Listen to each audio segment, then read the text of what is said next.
Oh yeah, what's up folks? DK with the Protoss campaign. I want to hurry up and finish episode 3 so I can get into brood work. But we'll see how long it takes. But anyway, let's go to the hunt for Tassadar here. So I read this in my previous video, so I mean, you can check it out. I cut off from here, basically. Anyway, the hunt for Tassadar, Protoss command ship Gantrathor, holding orbit over the planet Charter. Executor, I know that you were reluctant to leave Ire in this dark hour, and that you still grieve for the loss of your comrade, Phoenix. But remember that he lived and died as a Templar. He has reached the Kala's end. There is no greater glory than that. We Judicator are called to look beyond such matters, to ensure the safety and future of our people. It is not the Zerg, but the rogue Tassadar, who represents the greatest threat to us now.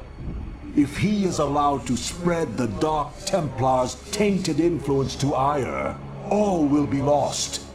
We will find him and bring him to judgment. Tassadar claimed that this world was abandoned by the Zerg just prior to the invasion of Ire. Yet I still sense a lingering darkness here. Be prepared for anything, Executor. If there are still Zerg on this world, then they must surely know of our arrival. Okay, so we have to find Tassadar and bring him to the beacon, where the Gantrathor is, apparently. So when I first played this, I thought the High Templar was Aldaris, but apparently that wasn't it. But when I first played this as a kid, I always tried to keep the Templar alive.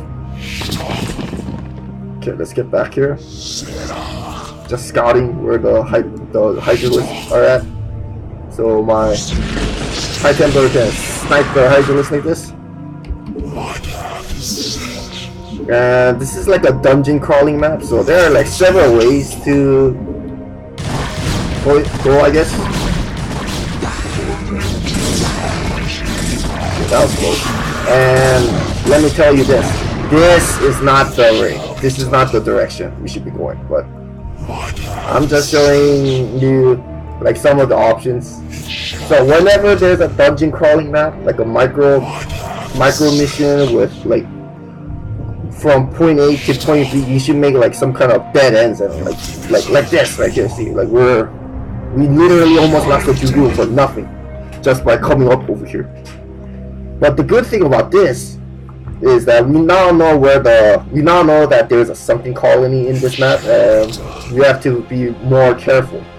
So that's one of those like game design perspectives, like that you should be, looking out for if you're, planning to make your own campaign and whatnot. So there's like a crap ton of Zerglings here,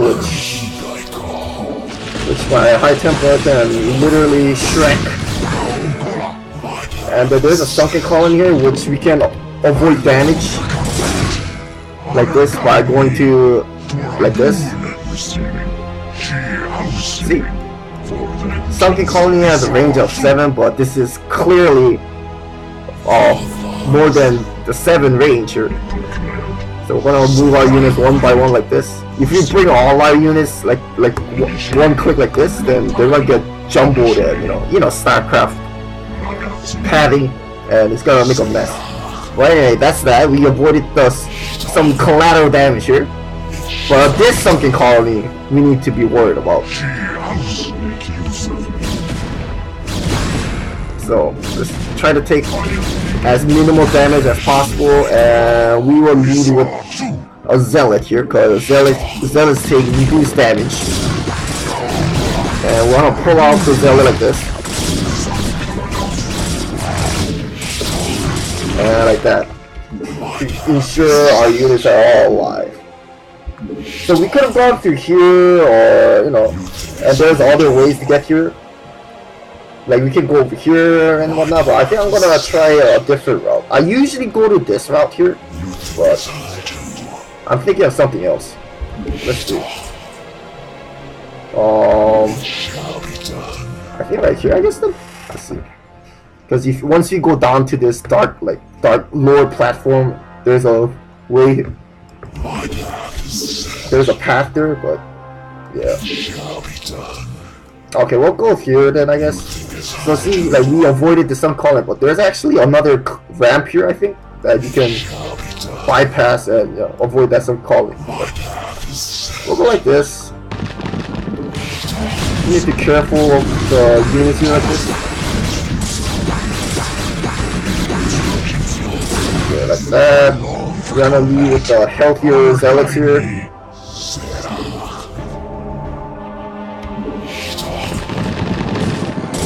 This is where we need to use some storm here. Unfortunately, we lost one zealot, but it wasn't for naught. We basically exterminated a lot of zerglings there. We're gonna use another storm here, like so. And keep venturing. Look at this narrow ledge here, like edge here, like. Anyway. Okay, apparently there's more zerglings. There are more zerglings there, but nothing that our units can't handle. Okay, some doodads here. And yeah, basically we're done. And this is the first time an AI, there's a red Zerg AI by the way, that uses croons and spawns broodlings against our units. You've not enough minerals. Executor, how is it that you've come here? I was about to abandon all hope of rescue. I have come to arrest you and bring you home to Ire to stand trial. Arrest me? Ire burns at the touch of the Zerg. You travel all this way to arrest me? Don't let it get to you, man. This happened to me once. Who is this human, Tassadar? The name's Jim Raynor, pal, and I won't be talked down to by anybody. Not even a Protoss. Amusing. Tassadar, your taste in companions grows ever more inexplicable. Executor, prepare to take Tassadar into custody. Wait. I do not know what they have told you about me, but what I have done for Ire. Help me find Zeratul and his Dark Templar. They alone can defeat the Overmind Cerberus. Once we have won, I shall gladly submit myself to the judgment of the Conclave. Unthinkable. You presume that we would side with the Dark Ones as you have? You have gone quite mad, Tassadar. You shall speak of them with respect, Aldaris. Executor, there is much that I can explain to you. If only you'll help me find Zeratul. Bring Tassadar and Raynor to the beacon.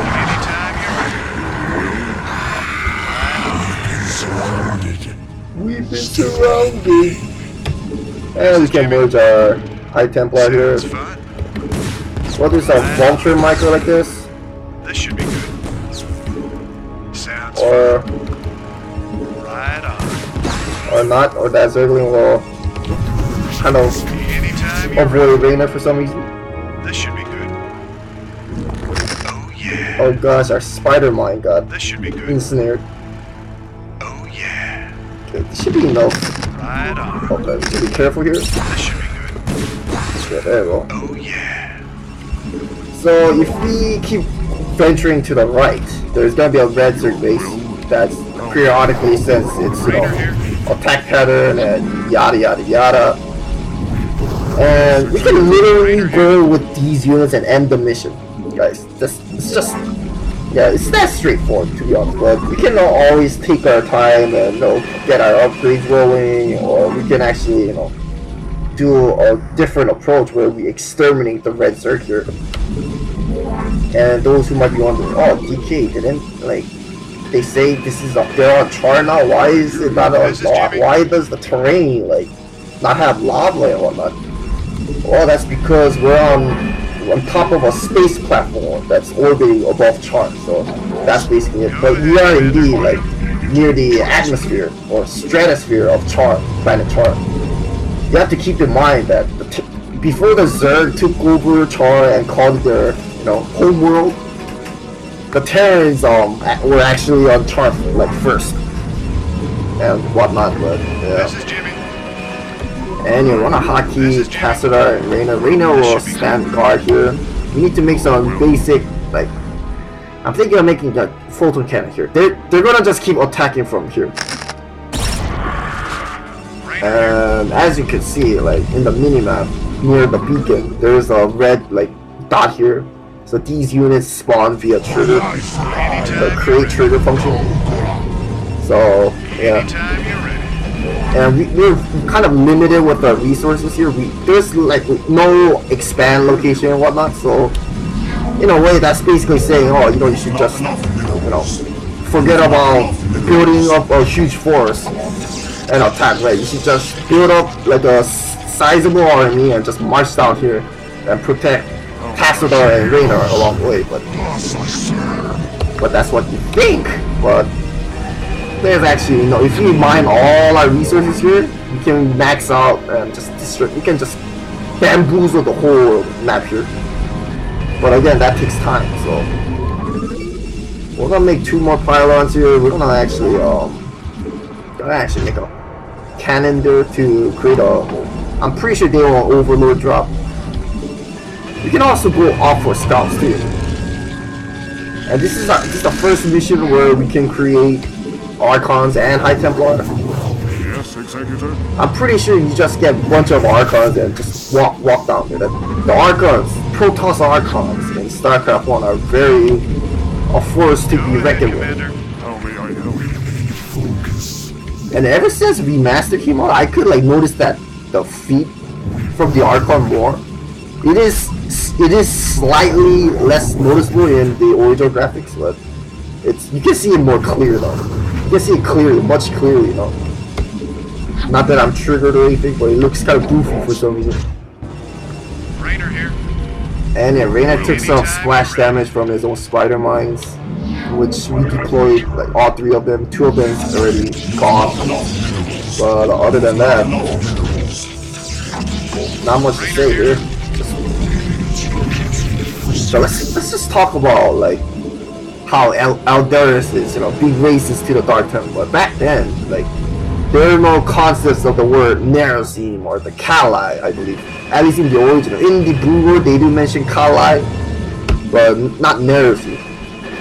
So it just goes to tell you that back in the original game, This is Jimmy. and StarCraft 1 in general, just they really did not like focus too much expanding the StarCraft universe. Is that a bad thing or a good thing? Who knows? Here comes the spawn booling crap. And a lot more there. Okay. I should be careful here. Upgrade complete. I have returned. We'll get a shield upgrade too. Rainer here. It was like very like obscure, like in StarCraft 1, like basically how like each race like were kind of it was like very mysterious because the story wasn't like panned out. We didn't know exactly what each race actually did. But that all changes in StarCraft 2 where the story is much more developed, albeit in a very fantasy-like way, but again, in a story perspective, you can kind of say like StarCraft 2 developed a lot more of each race. At least they tried. But the problem with doing that is if you keep like if you keep making like the story like more well-rounded, or not rounded in StarCraft's case, that's my opinion, but like if you just develop more story, it just loses that mysterious feeling, like that ominous mood or whatever you want to call it. And that's what StarCraft 2 suffered for doing. Cause they need, like, let's talk about like Legacy of the Void, the finale. Like aimbot and Kerrigan, whatever. It just had to be done apparently. If they wanted to conclude the story, that's why there's a disadvantage of StarCraft 2, because they have to tell this evil guy, like, to conclude a story or something, you know. But in StarCraft 1, that there was no good or bad. It was everyone was for, you know, doing whatever they wanted to do. So that's what made the game more, in my opinion, like, I guess more like a pretty cool in my opinion. But in StarCraft 2, that was the case. You needed that, the classic, this is the bad guy and this is the good guy, and that was it. And that's basically the core difference of StarCraft 1 and StarCraft 2.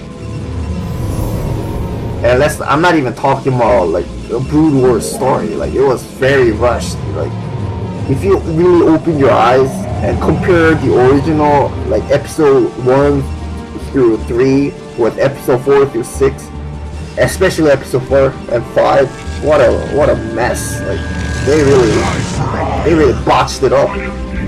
Although a lot of people enjoyed the introduction of the UV, which even I also agree with. Because why? They're badasses. Okay, apparently they do attack from here. Okay. That's good to know. It's unfortunate our probes cannot, you know, like, build or repair whatever. Yeah, so this is a crap ton of deserted base here, which my scout is literally made to scout them, which he did pretty nicely, I suppose. It would be nice if we could make shuttles and do a drop play here, but unfortunately we cannot make shuttles in this mission. Next one we can, because it's my most dreaded island hopping map. But yeah, anyway, I think we're ready. We're ready to go, guys. We're ready. Let's end this. I've been rambling, you know. So these purple units and some of the red units, obviously, no, actually the red units, purple units already existed before we met Tassadar and Rainer, but the red units were created by triggers. Okay, we'll make some Archons. Got ensnared, unfortunately. We lost the skull, which is not that surprising. Wait, what else do I need? I'll make a pylon here to make some, I don't know, like, make some defenses just in case. I think there was an Ultralist on the left side. I'm not entirely sure, but I think there was like one Ultralist spawned due to triggers. Gosh, the Broodlings are so annoying actually, like, just get out of here, you know? I hear you. And I can tell from, like, Blizzard really favored the Terran better because look at this. Rainer has preceding portrait. Like a priority in portrait, or whatever it's called. It just goes to tell you that it should have been Tassadar because this is the Protoss company, but that's not the case. And they really could have made Tassadar like attack air units, but they didn't. But then again, it'll be kind of weird, I guess, if High Templars did. Like, here's it. So one of the reasons why I like Tassadar as a hero is because he's like completely different from his base unit, the normal Templar, because the normal Templar cannot use Psi Assault. It makes Tassadar completely like different, you know. I wonder if we're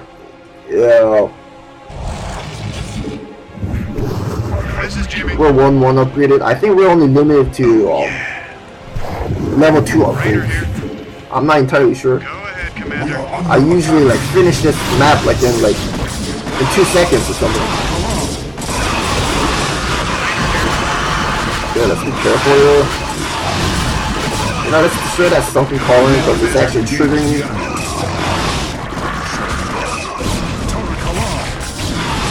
And we are good here. Just need to get rid of some bunch of tigers there. They don't even have the muscular objects. What are you doing here? Thankfully that thing did not respawn really. Alright, let's bring Rainer and Tassadar and the Zealot. And yeah, we're faced with them. I hear you. Standard. You have my thanks, Executor. Now let us find Zeratul and speed our way home. Let's go find the Dark Ones, yo! AKA Dark Templar, AKA Nerazine, whatever you want to call them. Anyway, this was DK here, folks. Thanks for watching, and stick to the next one, which I'll upload tomorrow, I guess. Not entirely sure, but... Anyway, DK signing out. Signing off, whatever.